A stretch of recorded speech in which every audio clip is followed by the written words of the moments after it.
know, my day job, I'm actually a junior doctor, hence moving into comedy. Then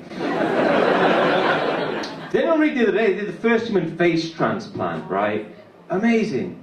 Also though, I'd have loved to be there the first time the surgeon held that mirror up like a nervous barber. Because I think British people are so polite. Even if it's been a complete disaster, they'd just be like, I love it. Whilst quietly thinking, maybe when I wash it, the nose will be in the right place. The biggest mistake I heard from my training, it basically involved a constipated old lady who required what's called a manual evacuation of the bowels. My mate Hazel, right, she said she popped her finger up her bottom and then it all just came out. But then she thought, be professional, finish the job. So she went back in, feeling around. But then she had the thought, there's no poo here. And then she realised she was in the wrong hole.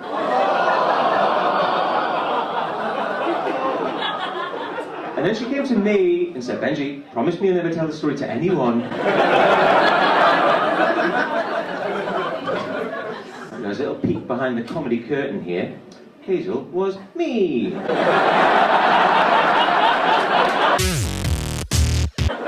You will be pleased to know I now specialise from the neck up as a psychiatrist. Do people, by the way, know the difference between a psychiatrist and a psychic? Because whenever I get in a black cab, I tell the cabbie what I do. Like, invariably they'll ask, go on then, what am I thinking?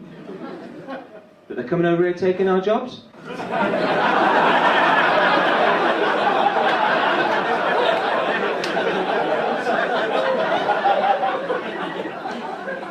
They're always dead impressed. But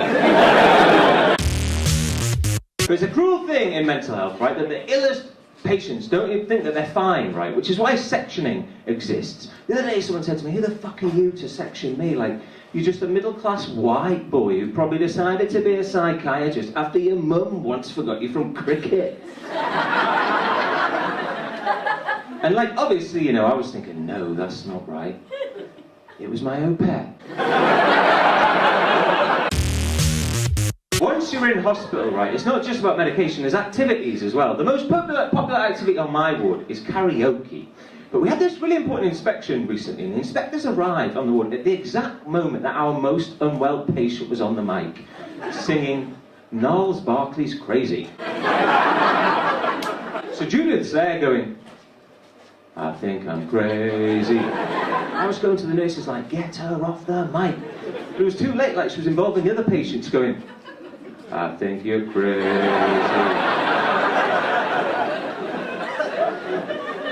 I think we're crazy. Probably. The inspectors were actually really impressed. Said she showed amazing insight into her condition. At medical school, we should have had like a lecture in the etiquette of door knocks. Because I recently arrived at the front door of someone who was depressed and suicidal, right? Now, I took a medical student with me, and we got to the front door. Now, madam, just do on this surface, what do you think would be an appropriate knock in this situation? Perfect. Very appropriate.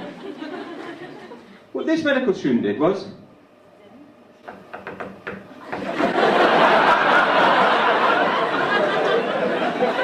No.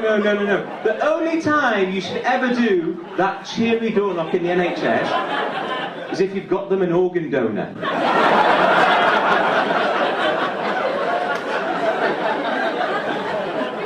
Other door knocks you might be familiar with, there's the 4:30 Friday afternoon last patient of the day knock.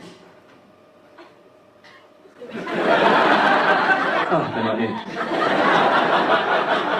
And finally, there's the burnt out, been working too many years in the NHS knock.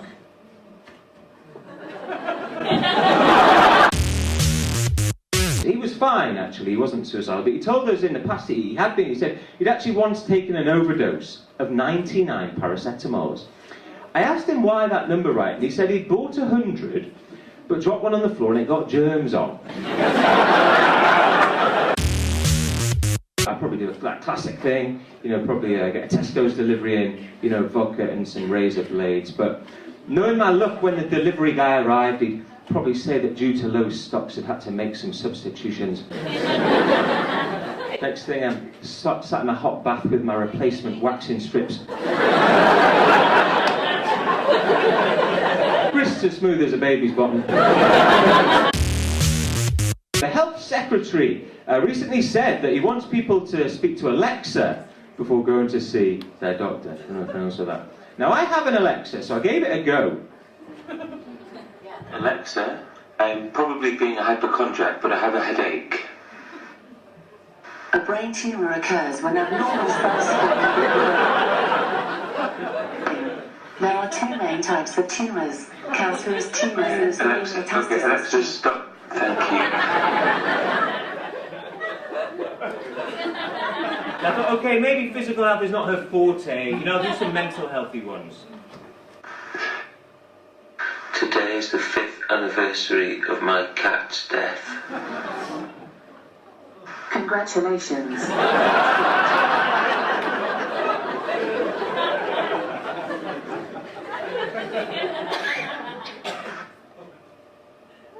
I feel like I want to go to sleep and never wake up. 8 a.m. alarm cancelled.